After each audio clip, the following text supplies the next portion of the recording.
সুপ্রিয় দর্শক, আসসালামু আলাইকুম রহমতুল্লাহ। সুপ্রিয় দর্শক, আজকে আপনাদের সাথে যে বিষয়টা নিয়ে কথা বলতে এসেছি সে বিষয়টা হচ্ছে যে একটি অনলাইন পোর্টাল, খুবই বিখ্যাত একটি অনলাইন পোর্টাল, আপনারা হয়তো নাম শুনবেন না বা নাম খুব কম শুনে থাকবেন। এটা হচ্ছে ডেইলি বাংলাদেশ। এই ডেইলি বাংলাদেশ এই পোর্টালটি কাদের আপনারা জানেন? এই ডেইলি বাংলাদেশ পোর্টালটি বাংলাদেশের সরকারি সংস্থা অর্থাৎ গোয়েন্দা সংস্থার এটা একটা অনলাইন পোর্টাল। এখন শুধু না, বিগত সরকারের আমলেও বিভিন্ন দুর্নীতির খবর এখান থেকে প্রচার হয়েছে এবং একটাও ভিত্তিহীন না, সবগুলোই সংবাদ, একদম বস্তুনিষ্ঠ সংবাদ। তারা যাচাই বাছাই করে সংবাদটি তারা এখানে আপ করেন। সুতরাং এখান থেকে সংবাদটি প্রচার করার মাধ্যমে অনেক তথ্যপাত্র দিয়ে কিন্তু সংবাদটি প্রচার করা হয়েছে এবং অনেক তথ্যপাত্র দেওয়ার পরে যে সংবাদটি উপস্থাপন করা হয়েছে, তারপরে যে বলা হলো এখান থেকে যে উইথড্র করে নেওয়া হলো, এখানে অনেকগুলো প্রশ্নের জবাব আমরা পাই না এবং অনেকগুলো প্রশ্ন এখানে তৈরি হয়ে গিয়েছে।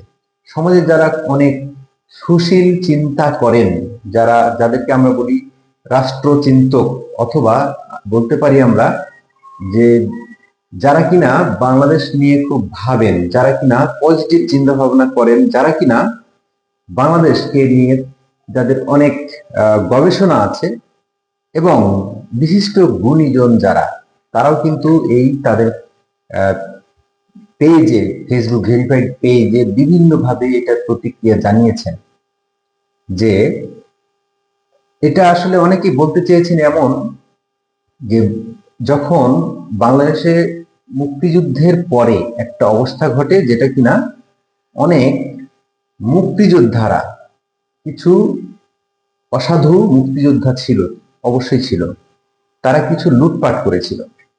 তো এই লুটপাটের সাথে জড়িয়ে গিয়েছিল তাদের নাম, তাদের শাস্তিও পেতে হয়েছে, পরে বঙ্গবন্ধু তাদের শাস্তিও দিয়েছেন। এবং এই যে আপনার ৭৫-এর পরে বঙ্গবন্ধুকে যখন সপরিবারে যখন হত্যা করা হয়, এর পরের ঘটনাটাও কিন্তু এরকম ছিল, লুটপাটের একটা ঘটনা ছিল।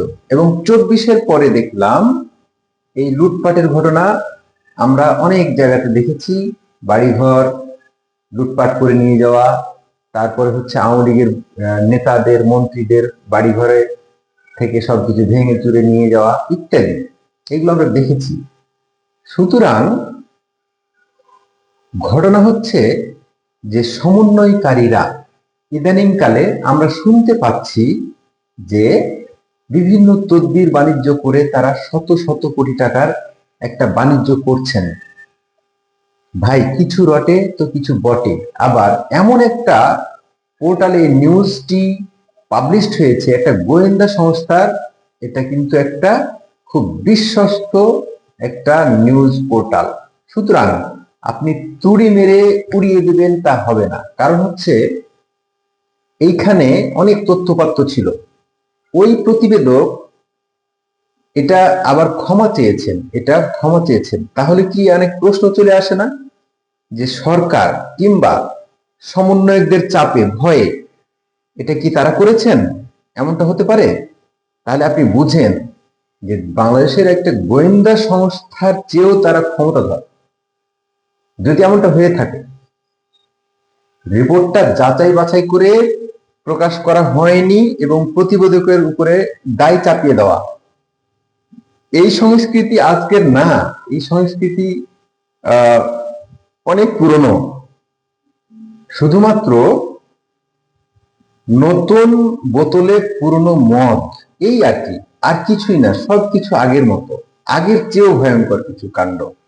এখন আমরা যে শুনছি যে কোটি কোটি টাকার পাচার, না কোটি কোটি টাকা এইসব তদবির বাণিজ্য করে না হচ্ছে, তাহলে এই যে চট্টগ্রামের যে রাফি সাহেব সমন্বয়ক, যেটা কিনা তার নাম, পুরোটা নাম হচ্ছে তালাত মোহাম্মদ রাফি, এখানে তার অ্যাকাউন্টে 32 কোটি টাকা তদবির বাণিজ্য করে উনি এটা মানে হাতিয়ে নিয়েছেন। আমরা এটা শুনতে পাচ্ছি। এখন কথা হচ্ছে যে 32 কোটি টাকা যে উনি হাতিয়ে নিয়েছেন, ভাই একটা কথা মাথায় রাখবেন, জনগণের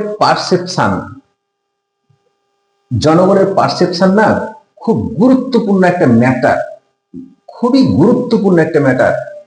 জনগণের পারসেপশনকে আপনি যদি মনে করেন যে এটা কিছুই না, আপনি কমেন্টস গুলো দেখেন, কমেন্টসে আপনি চারিদিকে পাবেন সমন্বয়ক হটাও দেশ বাঁচাও। এরা কিন্তু হিরো ছিল, তাদের বিভিন্ন বিতর্কিত কর্মকাণ্ডে তারা আজকে এই মানে এই কমেন্ট গুলো তাদের প্রাপ্য হয়ে দাঁড়িয়েছে আজকাল। এখন কথা হচ্ছে যে সমন্বয় বাঁচাও হটাও দেশ বাঁচাও, আমি বা কেউ যদি লিখে থাকে তাহলে তাদেরকে আপনারা তো সহজে ট্যাগ দিয়ে ফেলবেন, আওয়ামী লীগের দোসর দালাল এগুলো ট্যাগ দিয়ে ফেলবেন। আপনাদের তো এই নীতি, ট্যাগের রাজনীতি থেকে কেউ বের হতে পারে নাই। ট্যাগের রাজনীতি ছিল, ট্যাগের রাজনীতি আছে, এই ট্যাগের রাজনীতি চলছে।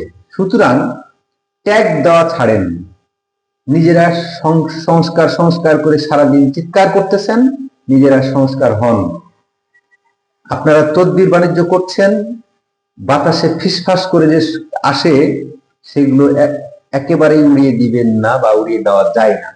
এবং বিভিন্ন গুণীজনরা যে ভাবে প্রতিক্রিয়া ব্যক্ত করছেন তাদের ফেসবুক শেয়ার করে, যে তার আশঙ্কা প্রকাশ করছেন যে তারা নিজেদেরকে আর কন্ট্রোল করতে পারছেন না, এত শত কোটি টাকার প্রলোভন, যখন হাতছানি এত টাকার, রাতারাতি কোটিপতি, রাতারাতি শত কোটিপতি, মিলিয়নিয়ার হয়ে যাওয়ার একটা যে সুযোগ, তারা কেউ মানে লোভ সংবরণ করতে পারছেন না। সকল সমন্বয়ককে বলছি না, কিন্তু বাস্তবতা এটা, আপনাদেরকে বাস্তবতা মেনে নিতে হবে। আপনারা সকলেই হয়তো করছেন না, কিন্তু কিছু কিছু সমন্বয়ক আছে, সচিবালয়ে কারা যায়, সচিবালয়ে কারা তদবির করতে পারে, খুব সহজেই কিছু সমন্বয়ক সচিবালয়ে চলে যেতে পারে। আমি কোনো সচিব, আমি কোনো আমি ইয়ার নাম বলবো না, সমন্বয়কের নাম বলবো না, কিন্তু আমি সচক্ষে দাঁড়িয়ে থেকে দেখেছি সমন্বয়করা যখন ঢুকে, একজন হোক, দুইজন হোক, পাঁচজন একসাথে হোক, তাদেরকে মানে একদম তাদেরকে স্যালিউট মেরে ঢুকানো হয়। এবং তারা কেন যান আমি জানি না, আমরা জানি না, সমন্বয়করা কিন্তু যান, আমি যেতে দেখেছি। এখন তদবির বাণিজ্য করতে যাচ্ছেন নাকি এমনি তাদের বন্ধু যারা আছেন উপদেষ্টা তাদের সাথে কোনো মত বিনিময় করতে যাচ্ছেন, নাকি কথা বলার জন্য যাচ্ছেন, আই ডোন্ট নো, বাট আমি এমনটা দেখেছি।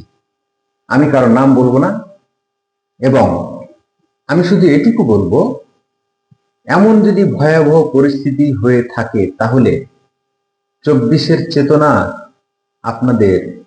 একেবারে আপনাদের উদ্দেশ্য প্রণোদিত, যে সেটা আপনারা নিজেরাই নিজেদেরকে বিতর্কিত করে ফেলছেন। সুতরাং আপনারা কি করে বের করবেন এই ট্যাগ থেকে, কি করে বের করবেন? আপনারা যে বাণিজ্য শুরু করেছেন, একটা গোয়েন্দা সংস্থা খুবই